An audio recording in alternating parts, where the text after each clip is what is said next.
अस्सलाम स्टूडेंट्स, क्या हाल चाल है। इस वीडियो लेक्चर में हम बेसिक जो हमारे कॉस्टिंग के कॉन्सेप्ट्स हैं उस चीज़ को कवर करेंगे, आगे बढ़ेंगे। लास्ट लेसन में मैंने आप लोगों को कॉस्ट की टाइप्स वगैरह बहुत सारी चीज़ें आप लोगों के साथ डिस्कस करी। उसी की कंटिन्यूएशन में ये वाले वीडियो लेसन है और इससे भी आपकी कॉस्टिंग की बेसिक्स जो है वो पक्की होंगी। और जैसे कि मैंने कहा कि अभी हमने कैफ 3 का कोर्स स्टार्ट नहीं किया, बल्कि उससे पहले बहुत सारी बुनियादी बातें आप लोगों को बतानी है कॉस्टिंग स्टार्ट करने से पहले। कॉस्टिंग से रेलेवेंट ही है वो बातें, लेकिन ये कुछ ऐसी बातें हैं जो शायद आप में से कुछ बच्चे पहले पढ़ कर आए हैं और शायद कुछ पहली बार पढ़ रहे हैं। मैं अगेन चीज़ें जो है वो ब्रीफली डिस्कस करूंगा, कोशिश करूंगा कि जहाँ डिटेल में जाने जाऊँ। अलबत्ता आपको मजीद डिटेल्स लेसन चाहिए हो तो आप मुझे बिल्कुल अप्रोच कर सकते हैं। साथ में मैं अपना नंबर मेंशन कर देता हूँ ताकि अगर आपको क्लास के बाद इन वीडियो लेसन्स की जो पीडीएफ फाइल है उसकी नीड हो तो वो मैं आपको प्रोवाइड कर सकूँ। 0345308631 ये मेरा व्हाट्सएप नंबर है जिस पे आप मुझसे कांटेक्ट कर सकते हैं। पूरे कोर्स के सारे लेक्चर्स भी मांग सकते हैं और ये पीडीएफ फाइल भी मांग सकते हैं। तो इस वीडियो लेसन में हम जो चीज़ डिस्कस करने जा रहे हैं वो है हमारा हाई लो मेथड। ठीक है जी, ये पहली चीज़ है जो हम डिस्कस करने जा रहे हैं और इस चीज़ को हम कहते हैं हाई लो मेथड। अच्छा जी, हाई लो मेथड एक मेथड होता है जो हम इस्तेमाल करते हैं किसी सेमी वेरिएबल या सेमी फिक्स कॉस्ट के फिक्स्ड और वेरिएबल हिस्से को मालूम करने के लिए, पता करने के लिए। और ये बड़ा कॉमनली आपके कॉस्ट अकाउंटिंग में टेस्ट होता है, तो आपको बड़ा तवज्जो से इस मेथड को ज़रा देखना होगा कि ये हाइलो मेथड जो है वो आखिर हम किस तरह से अप्लाई करेंगे। अच्छा जी, जब हम हाइलो मेथड की बात करते हैं तो पहले हम सेमी वेरिएबल और या सेमी फिक्स कॉस्ट को हमें ब्रेक करना है फिक्स्ड और वेरिएबल हिस्से में। Semi variable semi fix cost क्या है वो हमने पिछले लेसन में पढ़ा था। तो हम एक एग्जांपल लेते हैं। लेट से मेरे पास जो है वो इलेक्ट्रिसिटी का बिल है। मेरे पास एक इलेक्ट्रिसिटी का बिल है, बड़ी तवज्जो रखिएगा। इलेक्ट्रिसिटी कंपनी ने ये बोला है कि हम एक लाइन रेंट लेंगे और जो लाइन रेंट का अमाउंट होगा वो लाइन रेंट का अमाउंट होगा लेट से 500। और इस कंपनी ने ये बोला है कि हम आपसे पर यूनिट पैसे लेंगे, पर यूनिट पैसे लेंगे, जितने बिजली के यूनिट्स इस्तेमाल करोगे उसके हिसाब से हम पैसे लेंगे। और हम पर यूनिट पैसे लेंगे 40 रुपए फी यूनिट, एक यूनिट के 40 रुपए लेंगे। अब लेट से मैं यहाँ पर दो आपके पास मंथ्स की इंफॉर्मेशन लिख देता हूँ। मैं लिखता हूँ जनवरी का मंथ और मैं लिख देता हूँ फैब का मंथ। जनवरी और फैब 2 महीनों की मैं आपके सामने इंफॉर्मेशन लिखता हूँ। मैं यहाँ पर ऊपर यूनिट्स लिख देता हूँ और यूनिट्स के साथ साथ मैं कॉस्ट लिख देता हूँ। अच्छा, अब हम एज्यूम करते हैं कि जनवरी में इस बंदे ने 5 बिजली के यूनिट्स इस्तेमाल करे। देखिए, अगर इस बंदे ने जो जिसके घर का बिल है इलेक्ट्रिसिटी का, अगर इसने 5 बिजली के यूनिट्स इस्तेमाल करे हैं तो ये जो लाइन रेंट है ये तो फिक्स कॉस्ट है। ये जो लाइन रेंट है ये फिक्स कॉस्ट है और ये जो 40 है ना ये है वेरिएबल कॉस्ट पर यूनिट। तो लाइन रेंट क्योंकि एक फिक्स कॉस्ट है, फिक्स कॉस्ट वो कॉस्ट होती है जो हर लिहाज से मुझे पे करनी होती है। इसमें किसी किस्म की कोई एग्जेम्पशन नहीं होती है। 0 यूनिट बिजली के इस्तेमाल करूं, एक करूं, दो करूं, तीन करूं, चार करूं, 5 यूनिट बिजली के इस्तेमाल करूं, फिक्स कॉस्ट मुझे लाजमी पे करनी होगी। इस लिहाज से अगर मैं ये कहता हूँ कि भाई 5 यूनिट्स का टोटल कितना बिल होगा, तो 5 यूनिट्स के बिल में 500 रुपए तो होंगे फिक्स्ड, 500 रुपए तो होंगे फिक्स्ड। ये 500 रुपए फिक्स वो होंगे जो मैंने पे करने ही करने हैं। और क्योंकि मैं 5 यूनिट्स बिजली के इस्तेमाल कर रहा हूँ और एक यूनिट जो है वो 40 रुपए का है, मैं 5 यूनिट्स बिजली के इस्तेमाल कर रहा हूँ और एक यूनिट 40 रुपए का है, तो 5 यूनिट्स का 40 रुपए के हिसाब से 200 रुपए का खर्चा और 500 रुपए का फिक्स खर्चा, यानी कि जो टोटल मेरा खर्चा होगा वो 700 रुपए होगा। जो मेरा टोटल खर्चा होगा वो 700 रुपए होगा। अब एज्यूम कर लो फरवरी में 8 यूनिट्स बिजली के इस्तेमाल करें तो जो खर्चा आएगा वो होगा 500 रुपये जो कि फिक्स वाला हिस्सा है। और 8 यूनिट्स के 40 रुपए के हिसाब से 320 रुपये अलग, यानी कि टोटल बिल आएगा 820 रुपये। पहले तो इस चीज को समझ लें कि 5 यूनिट्स का बिल 700 कैसे आया। 500 रुपये वो हिस्सा था जो फिक्स था, फिक्स हिस्सा आपने हर लिहाज से पे करना होता है। और 40 रुपए के हिसाब से 5 यूनिट्स के टोटल 200 रुपये बने तो टोटल 700 हो गया। 8 यूनिट्स का खर्चा 820 कैसे आया भाई, 500 रुपये फिक्स वाला हिस्सा है, फिक्स वाला हिस्सा आपने हर लिहाज से पे करना होता है।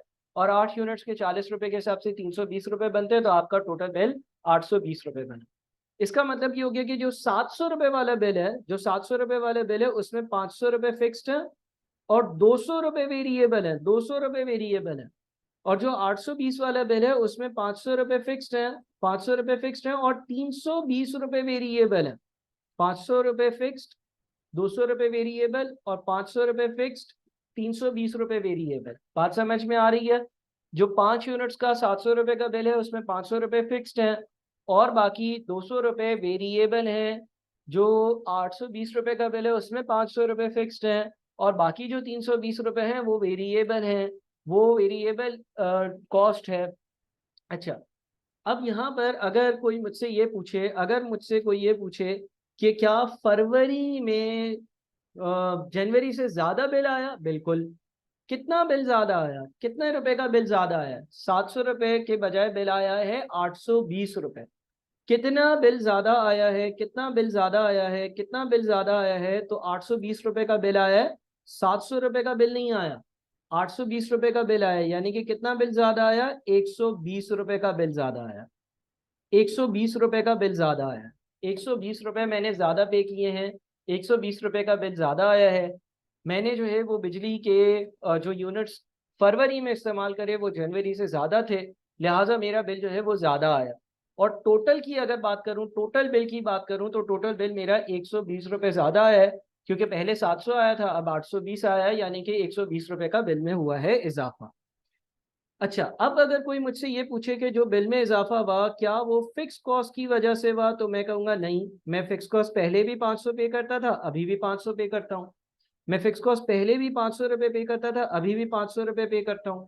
मैं फिक्स कॉस्ट पहले भी 500 रुपये देता था, अभी भी 500 रुपये देता हूँ। अगर मैं फिक्स कॉस्ट पहले भी 500 रुपये पे करता था और आज भी 500 रुपये पे करता हूँ, जनवरी की फिक्स कॉस्ट भी 500 थी और फरवरी की फिक्स कॉस्ट भी 500 थी, तो मेरे बिल में किसी किस्म का फिक्स कॉस्ट की वजह से इजाफा नहीं आया है। क्या अगर कोई मुझसे ये पूछे कि आपके बिल का इजाफा वेरिएबल कॉस्ट की वजह से आया है, तो मैं कहूँगा जी हाँ।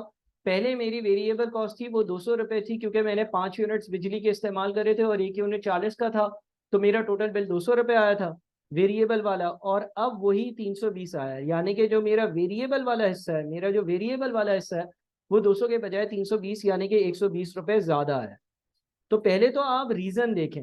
देखें आप अगर यहाँ पर अपने पास एक रीजन डॉक्यूमेंट कर लें कि क्या बिल फिक्स कॉस्ट की वजह से ज्यादा आया है, तो आप कहोगे नो, फिक्स कॉस्ट तो पहले भी 500 थी, आज भी 500 है।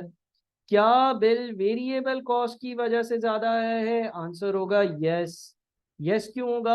आंसर यस इसलिए होगा क्योंकि मैंने ज्यादा यूनिट्स चलाए, तो उसकी वजह से वेरिएबल खर्चा जो है वो इंक्रीज हुआ है।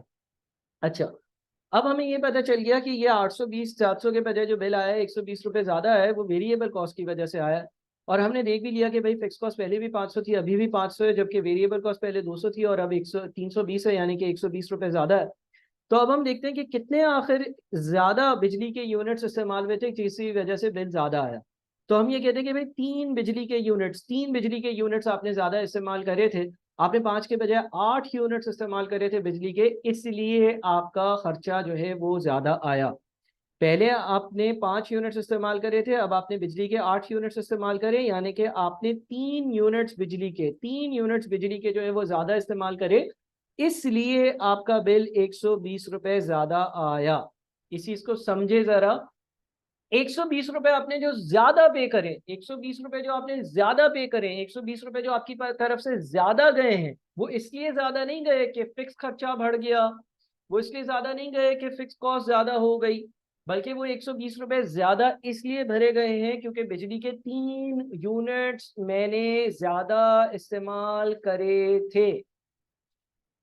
तो यहाँ पर ये जो हमने कैलकुलेशन करी है 820 माइनस 720, इस कैलकुलेशन को हम कहते हैं चेंज चेंज इन कॉस्ट। इस कैलकुलेशन को क्या कहते हैं हम? Change in cost. Change in cost का क्या मतलब है कि भाई कितने से खर्चा चेंज हो रहा है, कितने से कॉस्ट चेंज हो रही है। पहले कॉस्ट क्या थी? 700, अब कॉस्ट क्या है? 820। तो अगर 700 वाली कॉस्ट अब 820 हो रही है, अगर 700 वाला खर्चा अब 820 हो रहा है, तो खर्चे में जो चेंज है, जो इजाफा है, जो डिक्रीज इंक्रीज है, जो चेंज आ रहा है, वो 120 रुपए का आ रहा है। और यहाँ पर ये जो हमने वर्किंग करी है ना, ये कहलाती है क्या? ये कहलाती है change in units. Change in units का मतलब ये है कि पहले कितने यूनिट्स इस्तेमाल हो रहे हैं 5, अब कितने यूनिट्स इस्तेमाल हो रहे हैं 8। तो पहले 5 हो रहे थे अब 8 हो रहे हैं, यानी कि पहले 5 अब 8, यानी कि यूनिट्स कितने से इंक्रीज हुए हैं या चेंज हुए, 3 से। अब आपको हाइलो मेथड ये कहता है कि अगर आपको कभी भी किसी सवाल में वेरिएबल कॉस्ट पर यूनिट ना दी हुई हो और आपको 2 एक्टिविटी लेवल्स पर इस तरह का ही सवाल दिया हुआ जिस तरह का ऊपर है, तो वेरिएबल कॉस्ट पर यूनिट जो है वो कैलकुलेट करना आसान है। और variable cost per unit calculate करने के लिए आप चेंज इन कॉस्ट को चेंज इन यूनिट से, चेंज इन कॉस्ट को चेंज इन यूनिट से डिवाइड कर देना। सर क्या मतलब, दोबारा से समझाएं। गौर से सुनिएगा, बहुत गौर से सुनिएगा, बहुत गौर से सुनिएगा, बहुत गौर से सुनिएगा। मिसाल के तौर पर आपके पेपर में एक क्वेश्चन आया, मिसाल के तौर पर आपके पेपर में एक क्वेश्चन आया, मिसाल के तौर पर आपके पेपर में एक क्वेश्चन आया। क्वेश्चन में ये लिखा गया, क्वेश्चन में ये लिखा गया कि भाई एक बंदा अपने घर पर बिजली के 5 यूनिट्स इस्तेमाल करता है ना, तो उसके घर का बिल आया है 700 रुपये। और फिर लिखा हुआ है कि वही बंदा अगर बिजली के 8 यूनिट्स इस्तेमाल करता है तो बिल आया 820 रुपये। और सवाल तुमसे ये पूछता है कि बताओ इस बंदे के घर के बिजली के मीटर की वेरिएबल कॉस्ट पर यूनिट कितनी है। सिर्फ और सिर्फ जो ब्लैक एरिया है वो सवाल है, सिर्फ और सिर्फ जो ब्लैक एरिया है वो सवाल है। मेरी कुछ बातों का जवाब देना, सिर्फ और सिर्फ ब्लैक एरिया है वो सवाल है, हाँ या नहीं। हाँ, जो ब्लैक एरिया है उसमें फिक्स कॉस्ट 500 रुपये लिखा हुआ है, नहीं लिखा हुआ, नहीं लिखा हुआ, नहीं लिखा हुआ। 500 रुपये की फिक्स कॉस्ट नहीं बताई, 500 रुपये की फिक्स कॉस्ट है, नहीं पता, नहीं पता, नहीं पता, नहीं पता। सिर्फ और सिर्फ हमें ये पता है कि 5 यूनिट्स का टोटल बिल 700 रुपये, 5 यूनिट्स का टोटल बिल 700 रुपये, 5 यूनिट्स का टोटल बिल 700 रुपये। एक बात। दूसरी बात हमें पता है 8 यूनिट्स का टोटल बिल 820 रुपये। दूसरी बात सवाल ने हमें ये पता है 8 यूनिट्स का टोटल बिल 800 रुपये। क्या फिक्स कॉस्ट पता है, नहीं पता है, नहीं पता है। मैं सिर्फ ब्लैक वाला जो एरिया है वो सवाल है उसकी बात कर रहा हूँ। हाँ, सवाल ने ये बता दिया कि ये कोई सेमी वेरिएबल कॉस्ट है या कोई ये सेमी फिक्स कॉस्ट है, लेकिन सवाल ने ये नहीं बताया कि वेरिएबल कॉस्ट कितनी है, सवाल ने ये नहीं बताया कि फिक्स कॉस्ट कितनी है। तो सर अब हम इस सिचुएशन को कैसे डील करेंगे। देखिए मैंने सवाल बनाया ऊपर वाले ही डेटा से, अगर आप ये डेटा देखें तो इसी डेटा से मैंने अपना सवाल जो है वो ड्राफ्ट किया है। तो आंसर तो होना क्या चाहिए, आंसर ये होना चाहिए कि वेरिएबल कॉस्ट पर यूनिट 40 आनी चाहिए और फिक्स कॉस्ट 500 आनी चाहिए, लेकिन ना 40 पता है ना 500 पता है। हाँ, सवाल ऊपर से बना है, जब हम इसको सॉल्व करना सीख लेंगे और जब हम इसको सॉल्व करेंगे तो answer variable cost per unit 40 रुपये आएगा, फिक्स कॉस्ट 500 रुपये आएगा। लेकिन फिलहाल यही सवाल दिया हुआ है बस ये। तो हाइलो मेथड ने ये कहा कि अगर आपको बताया गया हो कि कोई कॉस्ट जो है वो सेमी वेरिएबल कॉस्ट है और आपको पता हो कि भाई लेट से 5 यूनिट्स का बिल कितना है और 8 यूनिट्स का बिल कितना है, तो उसने बोला वेरिएबल कॉस्ट पर यूनिट मालूम करने के लिए आप जो फॉर्मूला लगाओगे वो होगा change in cost, change in cost divided by change in units, divided by change in units, divided by change in units. यानी कि अगर आपको variable cost per unit calculate करनी है तो change in cost, change in cost, cost में कितना बदलाव है, कितना इजाफा है। तो आपको पता है कि 700 के बजाय खर्चा 820। जनवरी का बिल, जनवरी का बिल 700, फरवरी का बिल 820। तो कॉस्ट में कितना इजाफा है, 120 रुपए का। कॉस्ट में कितना इजाफा है, 120 रुपए का। कॉस्ट में कितना इजाफा है, 120 रुपए का। चेंज इन यूनिट्स से डिवाइड कर दो, यानी कि 8 यूनिट्स इस्तेमाल में 5 के बजाय, तो आपकी वेरिएबल कॉस्ट पर यूनिट आ जाएगी। आपका बिल 820 आया, 700 के बजाय बिल 120 रुपये ज्यादा आया, बिल 120 रुपये ज्यादा आया, बिल 120 रुपये ज्यादा आया। क्यों 120 रुपये का बिल ज्यादा आया, बिल 120 रुपये ज्यादा इसलिए आया क्योंकि आपने 5 के बजाय 8 यूनिट्स यानी कि 3 यूनिट ज्यादा इस्तेमाल करे। तो इसका मतलब ये हो गया, इसका मतलब ये हो गया कि देखो कॉमन सेंस की बात है, 3 यूनिट ज्यादा इस्तेमाल करें तो बिल 120 ज्यादा आया है। इसका मतलब ये हो गया कि एक यूनिट जो है वो 40 रुपए का होता होगा। ठीक है जी। तो ये मेथड आपका कहलाता है हाइलो मेथड, और इसमें आप क्या करते हो, आप चेंज इन कॉस्ट को चेंज इन यूनिट से डिवाइड करते हो। इसके कुछ कॉम्प्लेक्स केसेस भी हैं, लेकिन सिंपलेस्ट फॉर्म में आपने चेंज इन कॉस्ट को चेंज इन यूनिट से डिवाइड करना है। कॉम्प्लेक्स केसेस जैसे जैसे हम वक्त के साथ साथ सिलेबस के साथ साथ आगे चलते जाएंगे तो हम उनको भी डिस्कस करेंगे। लेकिन फिलहाल क्या है, change in cost divided by change in units. आपका बिल 700 के बजाय 820 आया क्योंकि आपने 5 के बजाय 8 यूनिट्स इस्तेमाल करे। तो 120 डिवाइडेड बाय 3, आपको एक यूनिट का जो अमाउंट मिल रहा है वो 40 रुपए मिल रहा है। ये आपकी वेरिएबल कॉस्ट पर यूनिट की वैल्यू है। तो आपकी वेरिएबल कॉस्ट पर यूनिट आ गई 40 रुपए। आपकी वेरिएबल कॉस्ट पर यूनिट आ गई 40 रुपए। लॉजिक बड़ी क्लियर है कि बिल क्यों ज्यादा आ रहा है। बिल 120 रुपए ज्यादा आ रहा है। क्यों ज्यादा आ रहा है? क्योंकि 3 यूनिट ज्यादा इस्तेमाल करें। फिक्स कॉस्ट की वजह नहीं है, फिक्स कॉस्ट की वजह से बिल चेंज नहीं हुआ। फिक्स कॉस्ट तो पहले भी वही थी जो आज है। फिक्स कॉस्ट जब तक लिखा हुआ ना हो चेंज नहीं होती है। फिक्स कॉस्ट उतनी ही रहती है। फिक्स कॉस्ट मुझे हमेशा पे करनी होती है। बिल ज्यादा इसलिए आया क्योंकि मैंने 3 यूनिट ज्यादा इस्तेमाल करे थे, लिहाजा मेरे पास वेरिएबल कॉस्ट पर यूनिट जो है वो 40 आ गई। इसको जरा एब्जॉर्ब करिएगा, अभी जरा दोबारा से इस वीडियो लेसन को देखेंगे तो ये चीजें दोबारा बेहतर हो जाएंगी। अच्छा सर, क्या कोई ऐसा तरीका है कि हम अपनी फिक्स कॉस्ट भी बता सके? हाँ। क्या कोई ऐसा तरीका है कि हम अपनी फिक्स कॉस्ट भी बता सके? जी हाँ। कैसे सर? 700 की अगर मैं बात करता हूँ, 700 की अगर हम बात करते हैं, 700 रुपए की बात करते हैं, तो 700 रुपए में दो चीजें शामिल हैं। 700 रुपए में दो चीजें शामिल हैं। 700 रुपए में दो बातें शामिल हैं। सर वो दो बातें क्या शामिल है 700 रुपए में? 700 रुपए में एक तो फिक्स कॉस्ट है। 700 रुपए में एक तो फिक्स कॉस्ट है। फिक्स कॉस्ट वो कॉस्ट होती है जो आपने पे करनी ही करनी है। और 700 रुपए में, और 700 रुपए में इंक्लूडेड है variable variable cost of 5 units. 700 रुपए में दो चीजें शामिल हैं। 700 रुपए में एक तो फिक्स कॉस्ट शामिल है, और 700 रुपए में 5 यूनिट्स की वेरिएबल कॉस्ट शामिल है। ऐसा ही हुआ होगा ना, हमने 5 यूनिट्स की वेरिएबल कॉस्ट को और फिक्स कॉस्ट को ऐड किया होगा तो 700 बना होगा। 700 जो हमारी टोटल सेमी वेरिएबल कॉस्ट है, उसमें एक फिक्स कंपोनेंट होगा, एक वेरिएबल कंपोनेंट होगा। उसमें कोई फिक्स कॉस्ट होगी और 5 यूनिट्स की वेरिएबल कॉस्ट शामिल होगी। तो अगर इस 700 में दो चीजें हैं जो कि एक है फिक्स कॉस्ट और दूसरी है वेरिएबल कॉस्ट 5 यूनिट्स की, तो अगर मैं इसमें से माइनस कर दूं, क्या माइनस कर दूं? 5 यूनिट्स की वेरिएबल कॉस्ट। अगर एक यूनिट की 40 है तो 5 यूनिट्स की 200 बनेगी। तो अगर मैं उसको माइनस कर दूं तो मेरे पास फिक्स कॉस्ट का अमाउंट आ जाएगा। बड़ी क्लियर सी बात है। 700 रुपए में एक फिक्स्ड हिस्सा है, एक वेरिएबल हिस्सा है। वेरिएबल कॉस्ट है 5 यूनिट्स की इसमें शामिल, और एक फिक्स्ड हिस्सा है। अगर मैं 700 में से वेरिएबल कॉस्ट ऑफ 5 यूनिट्स हटा दूं, माइनस कर दूं, रिमूव कर दूं, तो मेरे पास जो बच जाएगा वो फिक्स वाला हिस्सा बच जाएगा या फिक्स कॉस्ट बच जाएगी। सर क्या हम ऐसा ही काम 820 पर भी कर सकते थे? जी हाँ, आप ऐसा ही काम 820 पर भी कर सकते थे। 820 पर ये वाला काम कैसे होता? 820 में क्या क्या है सर? 820 में एक तो है फिक्स कॉस्ट, 820 में एक तो है फिक्स कॉस्ट, और सर 820 में क्या है? और 820 में है वेरिएबल कॉस्ट। कितने यूनिट्स की वेरिएबल कॉस्ट है 820 में? Variable cost of 8 units, 8 units की वेरिएबल कॉस्ट है।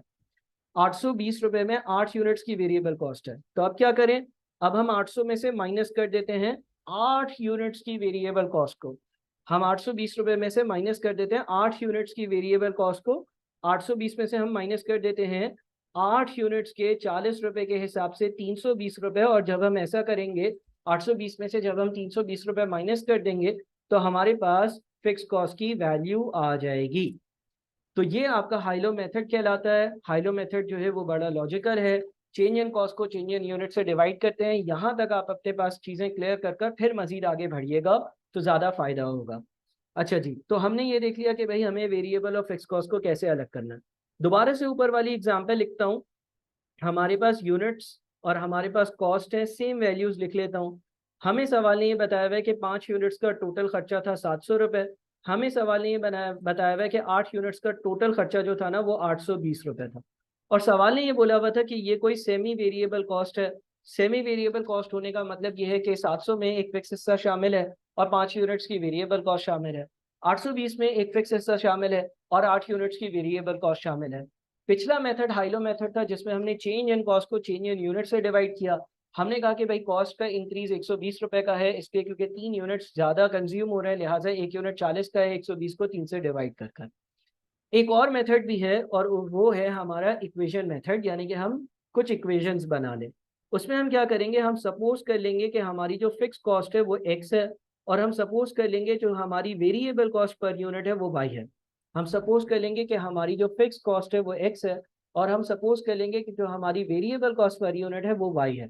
अगर हम ये सपोज कर लेते हैं, एज्यूम कर लेते हैं कि फिक्स कॉस्ट एक्स है, और हम एज्यूम कर लेते हैं कि variable cost per unit y है, तो होगा ये कि ये जो 700 रुपये हैं, क्योंकि मुझे मालूम है कि इस 700 रुपये में क्या क्या शामिल है, इस 700 रुपये में फिक्स कॉस्ट शामिल है, और इस 700 रुपये में वेरिएबल कॉस्ट शामिल है कितने यूनिट्स की, इस 700 रुपये में वेरिएबल कॉस्ट शामिल है of 7 units, sorry 5 units, variable cost of 5 units. इस 700 रुपये में दो चीज़ें शामिल हैं, इस 700 रुपये में एक तो फिक्स कॉस्ट है, और इस 700 रुपये में वेरिएबल कॉस्ट शामिल है 5 यूनिट्स की। हम इससे इसका एक एल्जेब्रिक इक्वेशन बनाते हैं, यानी कि हम लिख देते हैं 700 is equals to x, 700 is equals to x, fix cost की जगह हमने एक्स लिख दिया, फिक्स कॉस्ट की जगह हमने एक्स लिख दिया, plus variable cost of 5 units, 5 units की variable cost, variable cost of 5 units, 5 units की वेरिएबल कॉस्ट ऑफ 5 यूनिट्स को कैसे लिखा जा सकता है, 5 मल्टीप्लाइड बाई वाई। देखिए वाई क्या रिप्रेजेंट कर रहा है, एक यूनिट की वेरिएबल कॉस्ट, वाई क्या रिप्रेजेंट कर रहा है, एक यूनिट की वेरिएबल कॉस्ट, उसको अगर हम मल्टीप्लाई कर देते हैं 5 से तो 5 यूनिट्स की वेरिएबल कॉस्ट आ जाती है, और इसमें फिक्स कॉस्ट ऐड कर देते हैं तो 700 आ जाना चाहिए। इसी तरह से एक और इक्वेशन बनाते हैं, हमें पता है 820, 820 में भी क्या है, 820 में एक फिक्स कॉस्ट है, और क्या है 820 में दूसरी जो चीज़ है वो है variable cost of variable cost of 8 units. 820 में दूसरी जो चीज़ शामिल है, दो चीज़ें जो शामिल है उसमें से एक है फिक्स कॉस्ट और दूसरी है variable cost of 8 units, 8 units की वेरिएबल कॉस्ट। तो सर यहाँ पर क्या करें, यहाँ पर हम इसको लिख सकते हैं 820 is equals to fix cost होगी हमारी x, और वेरिएबल कॉस्ट ऑफ 8 यूनिट्स कैसे आएगी, 8 इंटू वाई। 8 इंटू वाई क्यों, y क्या है, variable cost of 1 unit, y क्या है, वेरिएबल कॉस्ट ऑफ 1 यूनिट, एक यूनिट की वेरिएबल कॉस्ट। तो अगर हम एक यूनिट की वेरिएबल कॉस्ट को 8 से मल्टीप्लाई करेंगे तो 8 यूनिट्स की वेरिएबल कॉस्ट आएगी, उसमें फिक्स कॉस्ट यानी कि x को ऐड करेंगे तो 820 आएगा। हमने क्या किया, हमने दो इक्वेशंस बना लिए, ये इक्वेशन नंबर 1 है और ये इक्वेशन नंबर 2 है, और अब हम इन दोनों साइमल्टेनियस इक्वेशंस को सॉल्व करते हैं। पहला जो इक्वेशन है वो है मेरे पास x plus 5y is equals to 700, और इसको मैं ऐसे भी तो लिख सकता हूँ x is equals to 700 minus 5y, x plus 5 is equals to x plus 5y is equals to 700 है, तो x होगा वो 700 माइनस 5y होगा। दूसरा जो हमारा इक्वेशन है वो है 820 is equals to x plus 8y। अब मैं क्या करता हूँ, ये देखें हमारा पहला इक्वेशन है, हमें पहले इक्वेशन से पता चल गया कि x is equals to, x बराबर है 700 माइनस 5y के। इसको हम दूसरे इक्वेशन में जहां पर x लिखा हुआ है, दूसरे इक्वेशन में जहां पर x लिखा हुआ है उसकी जगह, x की जगह, क्योंकि x 700 माइनस 5y के बराबर है, तो जहां पर x लिखा हुआ है उसकी जगह 700 माइनस 5y लिख देते हैं। तो हमारे पास ये हो जाएगा 820 is equals to 700 minus 5y plus 8y। ये हो जाएगा हमारे पास 7x की जगह क्या लिख दिया, x की जगह लिख दिया मैंने 700 माइनस 5y, x की जगह लिख दिया 700 माइनस 5y, और plus 8y as it is लिख दिया, 820 एज इट इज लिख दिया। 820 ऐसे ही, इक्वल्स टू का साइन ऐसे ही, x की जगह 700 माइनस 5y और 8y ऐसे ही लिख दिया। इसको सॉल्व करेंगे, 700 अगर उल्टे हाथ पर जाएगा, 820 में से 700 माइनस होगा तो 120 रह जाएगा, और यहाँ पर माइनस का 5y और प्लस का 8y, माइनस का 5y और प्लस का 8y नेट करेंगे तो 3y रह जाएगा, और y जो है वो हो जाएगा 120 डिवाइडेड बाई 3 जो है वो y बन जाएगा, यानी कि y हो जाएगा 40। ठीक है, जब हमारे पास y की वैल्यू आ गई तो हमें वेरिएबल कॉस्ट पर यूनिट पता चल गई, क्योंकि हमने वेरिएबल कॉस्ट पर यूनिट को y एज्यूम किया था। अब हम फिक्स कॉस्ट कैसे ढूंढ सकते हैं, किसी भी इक्वेशन में y की जगह 40 डाल दो, x आ जाएगा, इस इक्वेशन में डाल दो, इस इक्वेशन में डाल दो, इस इक्वेशन में डाल दो, मिसाल के तौर पे तीसरे में अगर डालें तो x is equals to 700 minus 5y है, तो हम अब इसको लिख सकते हैं 700 माइनस 5 इंटू 40, और 700 माइनस 5 इंटू 40, 5 इंटू 40 इज 200, 700 में से 200 माइनस होगा तो 500 रह जाएगा। तो यह आपके पास दूसरा मेथड था कि जिससे आप एक सेमी वेरिएबल कॉस्ट को या सेमी फिक्स कॉस्ट को दो हिस्सों में स्प्लिट कर सकते हो, एक हिस्सा उसका फिक्स्ड हो और दूसरा हिस्सा उसका वेरिएबल हो। ठीक है जी, अगला बेसिक कॉस्टिंग का कॉन्सेप्ट जो है वो डिस्कस करते हैं, और वो है हमारे पास आइडेंटिफिकेशन ऑफ कॉस्ट्स। ठीक है जी, अब हम डिस्कस करते हैं identification identification of cost. Let's say आपके पास एक एग्जाम के सवाल में कुछ कॉस्ट दी हुई है ए, फिर दी हुई है कॉस्ट बी, फिर दी हुई है आपके पास कॉस्ट सी, फिर आपके पास दी हुई है कॉस्ट डी, और आपके पास यूनिट्स लिखे हुए हैं। यूनिट्स लिखे हुए हैं, यूनिट्स क्या लिखे हुए हैं? यूनिट्स लिखे हुए हैं 5, 10, 15 और 20। ठीक है जी। और इन कॉस्ट की वैल्यूज दी हुई है। लेट से ए के लिए लिखा हुआ है 500, 500, 500, 500। बी के लिए लिखा हुआ है 800, 800, 1600, 1600। सी के लिए लिखा हुआ है 50, 100, 150, 200। और जो डी है, डी उसके लिए लिखा हुआ है 250, 300, 250, 300, 350 और 400। ठीक है जी। गौर से सुनिएगा। देखें, अभी तक हमने पिछले और इस लेक्चर में 4 तरह की कॉस्ट पढ़ी: fix cost, variable cost, semi variable cost और स्टेप फिक्स कॉस्ट।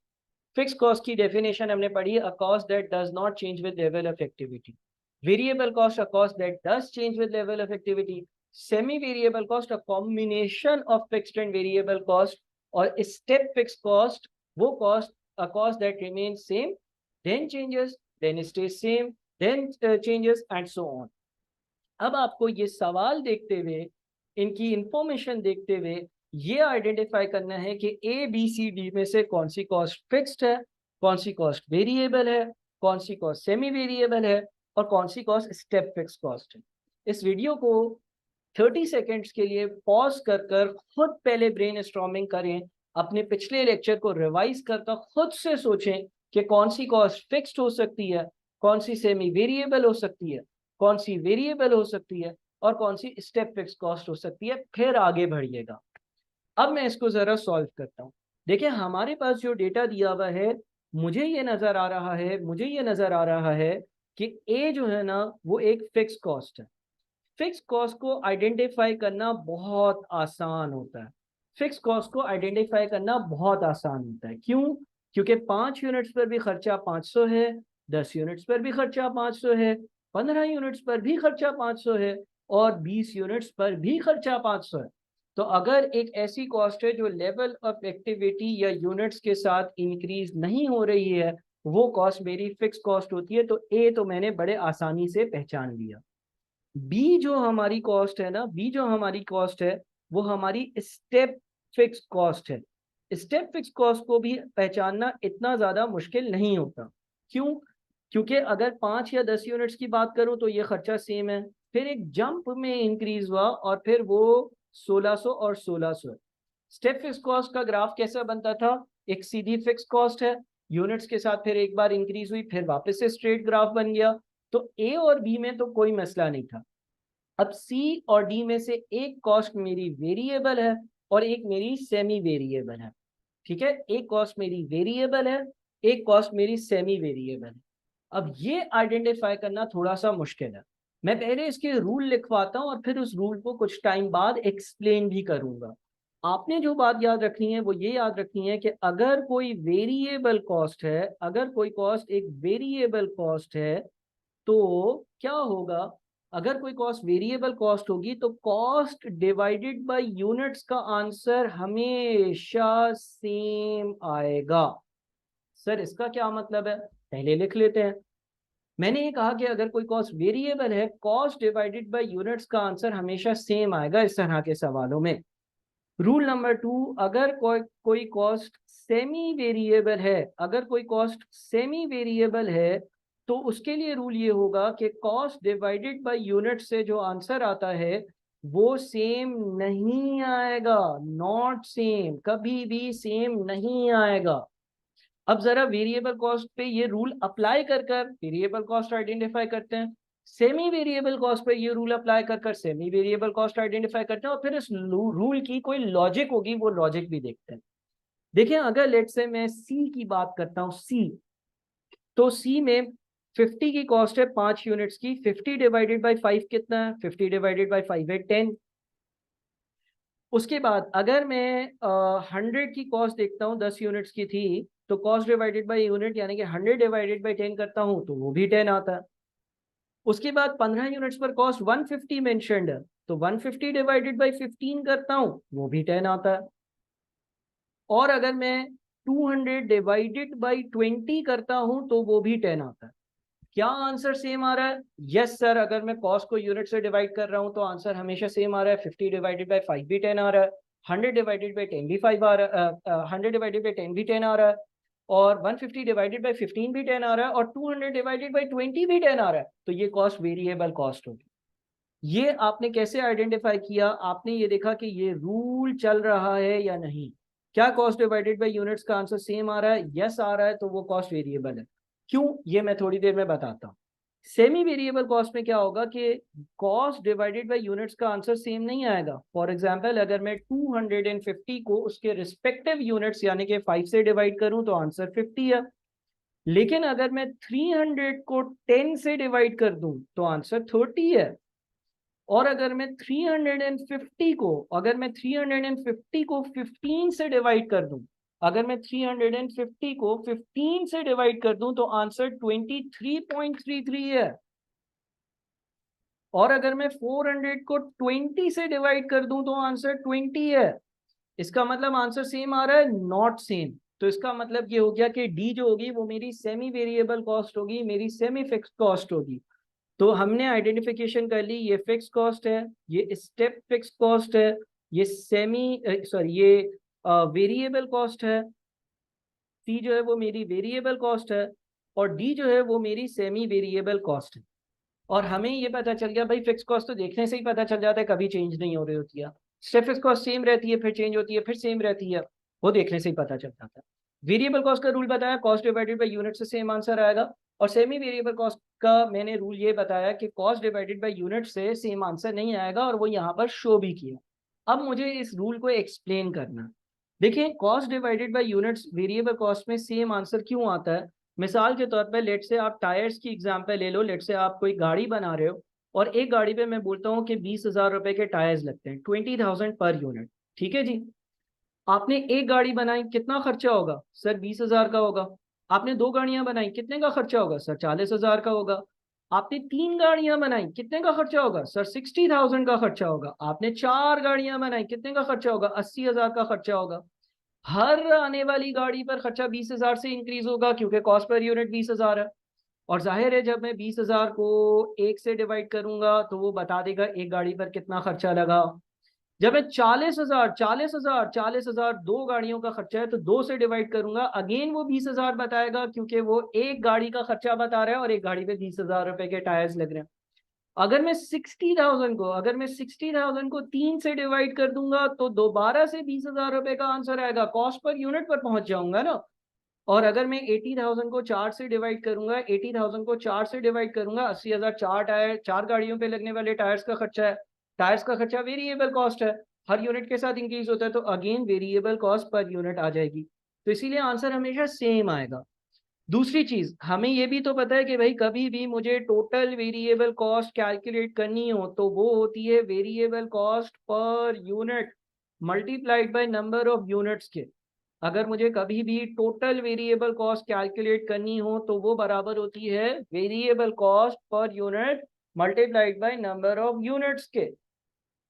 अगर एक गाड़ी पे 20,000 के टायर्स लगते हैं, मल्टीप्लाइड बाय वन, एक गाड़ी बनाई तो टोटल खर्चा 20,000। अगर एक गाड़ी पे 20,000 के टायर्स लगते हैं, दो गाड़ियां बनाई तो मल्टीप्लाइड बाय टू, 40,000। और एक गाड़ी पे 20,000 के टायर्स लगते हैं, मल्टीप्लाइड बाय थ्री, तीन गाड़ियां बनाई तो 60,000। अगर एक गाड़ी पे 20,000 का खर्चा लगता है, मल्टीप्लाइड बाय चार तो 80,000।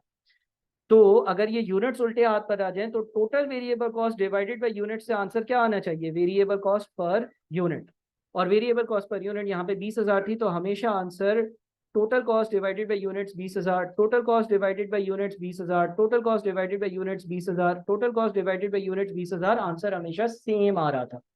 तो इसीलिए जो वेरिएबल कॉस्ट पर यूनिट होती है उसमें आंसर आपका सेम इसलिए आता है क्योंकि वो आपको वेरिएबल कॉस्ट पर यूनिट बता रहा होता है, एक यूनिट की वेरिएबल कॉस्ट बता रहा होता है।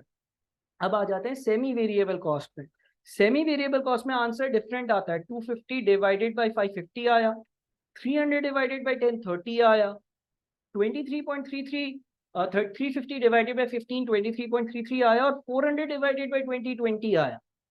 ना सिर्फ आंसर डिफरेंट आता है, बल्कि एक और प्रॉपर्टी भी आप अपने पास नोट करें कि आंसर कम हो रहा होता है। 50, 30, 23.33 और 20, आंसर रिड्यूस होता रहता है, आंसर कम होता रहता है, आंसर रिड्यूस होता रहता है। अब ये डिफरेंट क्यों आता है, जरा इसको भी डिस्कस कर लेते हैं। और इसको अगर डिस्कस करते हैं तो एज्यूम कर लो कि एक सेमी वेरिएबल कॉस्ट है, जिसका जो फिक्स्ड हिस्सा है ना, जो इसकी फिक्स कॉस्ट वाली वैल्यू है वो 100 है, और जो वेरिएबल कॉस्ट पर यूनिट वाला पार्ट है वो 10 है। अब अगर मैं यहाँ पर 5 यूनिट्स लिखता हूँ, 10 यूनिट्स लिखता हूँ और 15 यूनिट्स लिखता हूँ, 5 यूनिट्स लिखता हूँ, 10 यूनिट्स लिखता हूँ और 15 यूनिट्स लिखता हूँ, तो 5 यूनिट्स का खर्चा क्या होगा सर? 5 यूनिट्स का जो खर्चा होगा 100 रुपए की फिक्स कॉस्ट होगी, और 5 यूनिट्स के 10 रुपए के हिसाब से 50 जो है वो वेरिएबल होंगे, यानी कि खर्चा हो जाएगा 100 प्लस 50, यानी कि टोटल खर्चा हो जाएगा 150। सर अगर 10 यूनिट्स के खर्चे की बात करूंगा तो 100 रुपीज हो जाएंगे फिक्स्ड, और 10 यूनिट्स के 10 रुपए के हिसाब से 100 रुपए हो जाएंगे वेरिएबल। तो 100 फिक्स्ड और 100 रुपए का वेरिएबल, यानी कि टोटल अमाउंट बन जाएगा 200 रुपए। अगर मैं 15 यूनिट्स की बात करूंगा तो 100 रुपए होंगे फिक्स्ड, और 10 रुपए के हिसाब से, या 15 यूनिट्स के 10 रुपए के हिसाब से 150 रुपए होंगे वेरिएबल, 150 रुपए होंगे वेरिएबल। तो ये भी बन जाएंगे ये बन जाएंगे हमारे 250। ठीक है जी। अब देखें ये आपके पास सेमी वेरिएबल कॉस्ट बन गई ना।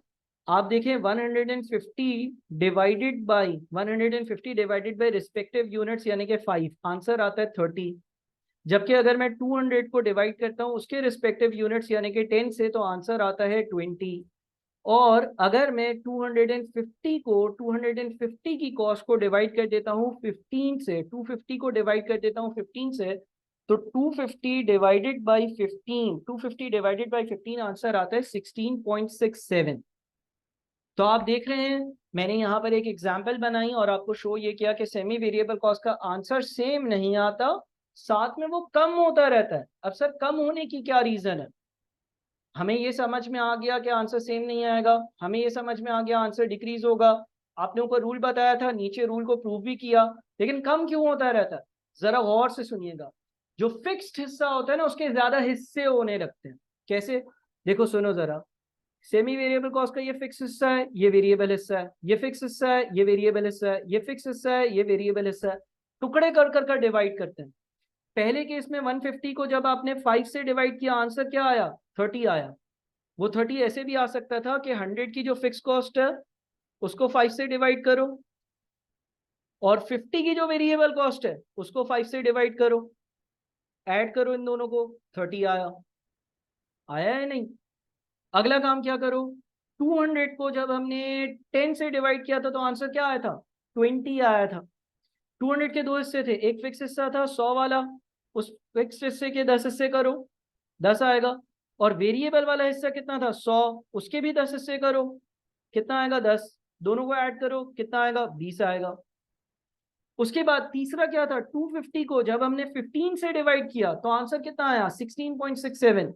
इस 250 के दो हिस्से थे, एक था आपका फिक्स हिस्सा, कितना था? 100 रुपए, उसको आप 15 से डिवाइड करो। 100 को जब 15 से डिवाइड करोगे, 100 को जब आप 15 से डिवाइड करोगे तो आंसर बनेगा 6.67।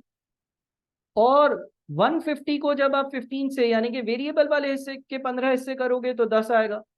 टोटल करो इसको, कितना आएगा? 16.67। बात समझ रहे हो? समझने की बात यह है कि वेरिएबल वेरिएबल वेरिएबल सेम रहता, क्योंकि 50 था 5 यूनिट्स का, 100 था 10 यूनिट्स का, 150 था 15 यूनिट्स का, डिवाइड किया सेम आया। लेकिन पहले 100 के 5 हिस्से हो रहे थे, फिर 100 के 10 हिस्से हो रहे थे, फिर 100 के 15 हिस्से हो रहे थे, तो वो per unit fix cost reduce हो रही, और उसकी वजह से सेमी वेरिएबल कॉस्ट का अमाउंट डिक्रीज होता रहता है, क्योंकि फिक्स वाले हिस्से ज्यादा होते हैं। तो यह हमारा दूसरा सेशन था बेसिक कॉस्टिंग कॉन्सेप्ट्स का। उम्मीद है बहुत सारी चीजें आप लोगों को क्लियर हुई होंगी। मैं इस पीडीएफ को भी आपको प्रोवाइड कर सकता हूं, आपने सिर्फ और सिर्फ मुझे व्हाट्सएप करना है, और व्हाट्सएप करें और आपको ये पीडीएफ फाइल जो है वो बआसानी मिल जाएगी। आप मुझे ज़रूर व्हाट्सएप करें। और आप इससे अपनी बुनियाद या बेसिक बनाएं, फिर हम चैप्टर वाइज कॉस्टिंग पढ़ना शुरू करेंगे। अपना बहुत ख्याल रखिएगा। अल्लाह हाफिज़।